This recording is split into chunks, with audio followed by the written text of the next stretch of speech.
हमारे लिए बहुत ही प्रसन्नता का विषय है कि उत्तर प्रदेश के यशस्वी मुख्यमंत्री, जिनकी लोकप्रियता पूरे हिंदुस्तान के अंदर है, जिनके चाहने वाले पूरी दुनिया के अंदर है, ऐसे मुख्यमंत्री योगी आदित्यनाथ जी का जन्मदिन है और पर्यावरण दिवस भी है।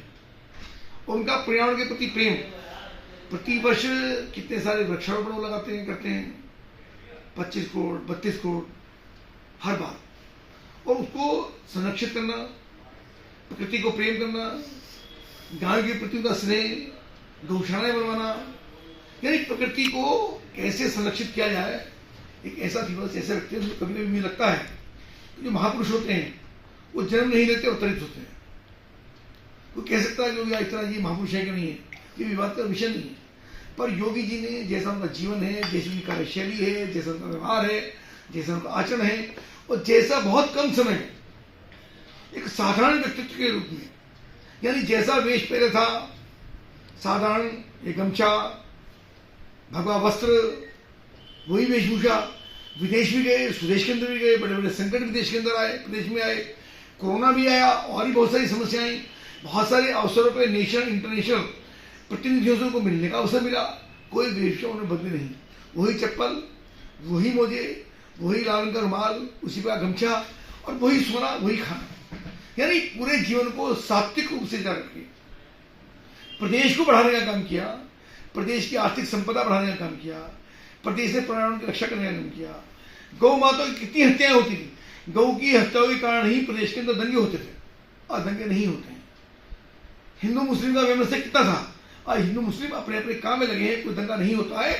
जितना दंगे करने वाले माफिया थे, जो तत्कालीन पॉलिटिकल लोग थे, आज मैं उनकी चर्चा नाम लेकर नहीं करूंगा, पर जिन लोगों के दंगों में इसी अवसर ढूंढने का काम किया, ऐसे सब लोगों को बर्फ में लगाने का काम किया, कुछ लोगों को 72 भूखों के बाद भेजने का काम किया।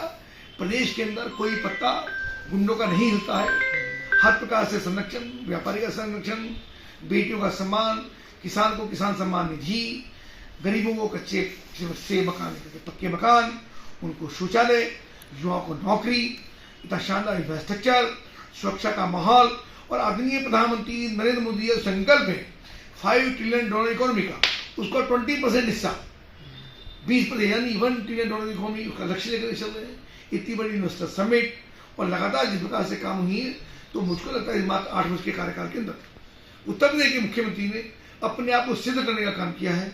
निश्चित रूप से उनका जीवन यशस्वी हो, वो दीर्घायु हो, और लंबे समय तक समाज को उनका आशीर्वाद, उनका स्नेह, उनकी योग्यता है, उसका लाभ वो प्रदेश की जनता को मिलता रहे। उनको शुभकामनाएं। सर, एक आखिरी सवाल है आपसे। पश्चिम उत्तर प्रदेश से आप आते हैं, निश्चित रूप से पार्टी के लिए आप महत्वपूर्ण हैं, मंत्री हैं, बड़े चेहरे हैं पश्चिम यूपी की राजनीति के। पश्चिम यूपी हमेशा संघर्ष करता हुआ दिखा है, चाहे वो विकास के लिए, चाहे अगर आप बात करें तो दंगों की वजह से भी पश्चिम यूपी बहुत जाना जाता था। क्या बदला मुजफ्फरनगर में, शामली में? बहुत चीजें बदली है। मुजफ्फरनगर आई है, पश्चिम में आई है, हम आपको दिखाएंगे।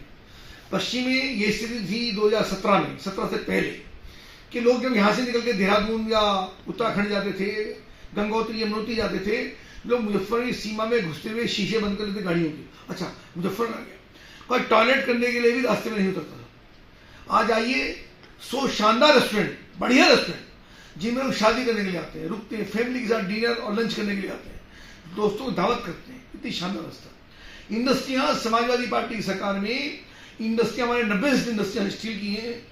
लोहे की मिलें बंद होने के कगार पर थी, 50 से अधिक मिलें बंद हो गई थी, और जो बंद नहीं हुई थी वे बंद होने के कगार पर थी। आज सारी फैक्ट्री चल रही हैं, पेपर मिल चल रहे हैं, लगातार प्रगति हो रही है, 24 घंटे बिजली आ रही है, सड़कों का शानदार इंफ्रास्ट्रक्चर है, सुरक्षा का माहौल है, डिग्री कोई नए बने हैं, इंटर कोई नए बने हैं, लड़कियां कॉलेज जाती हैं, बच्चे IAS में IPS में सक्षम हो रहे हैं, महिलाओं को सुरक्षा का माहौल बना है। अब प्रदेश लगातार